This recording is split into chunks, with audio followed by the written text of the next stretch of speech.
السلام عليكم ورحمة الله وبركاته walaalayaalaan ilaahay ka barino marka hore inuu naxariistiisana siiyo naga dhigo kuwii harsada hooskiisa maalin uu hoos kala jirin qisadan waxay cibro qaadasho u tahay dhammaan muslimiinta gaar ahaan dadka Soomaaliyeed nin ayaa maalin maalmaha ka mid ah soo raacay doontaasi waxaa saarnaa dad aad u fara badan doontii ayaa qalibmatay dhammaan dadkii oo idil waxay noqdeen kuwa dhinta marka laga reebo ninkii maahane xeebtii ayuu ku soo gaaray si nafla caari ah wax dad ahna muusan arkin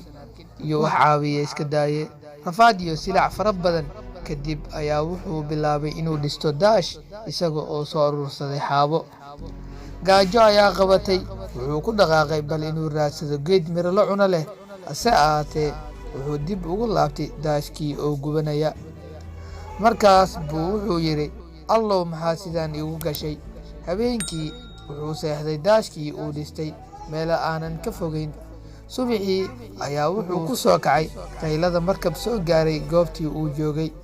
raggii markabka saarnaa ayaa soo badbaadiyey markii ay meel dhexe marayaan ayuu ku yidhi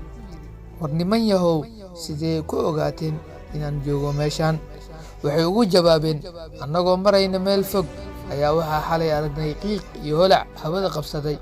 dabadeed waxaan niri meeshaas qof baa ku dhibaataysan oo u baahan caawinaad ee ina keenay sidii ayaan kugu imaanay kuguna badbaadinay fiiro gaar ah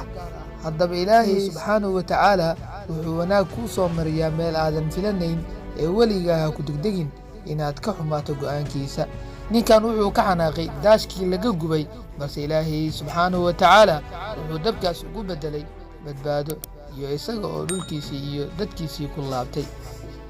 meeqa dhib na soo gaaro oo aan ku degdegnaa inaan sabar la'aan isdhiibno lagana yaabo inuu ilaahay subxaanahu wa tacaala wanaag noo soo wado sidoo kale waxaad ogaataa nebiyullaahi yuusuf calayhi salaam dhibka iyo rafaadkii ay walaalihii soo marsiiyeen wuxuu ugu beddelay inuu noqdo wasiirka masar ilaahay subxaanahu wa tacaala sabarkan nagu arsuqo walaalayaal qisadan gaarsii dhammaan walaalahaaga muslimiinta ah meel kastay joogaan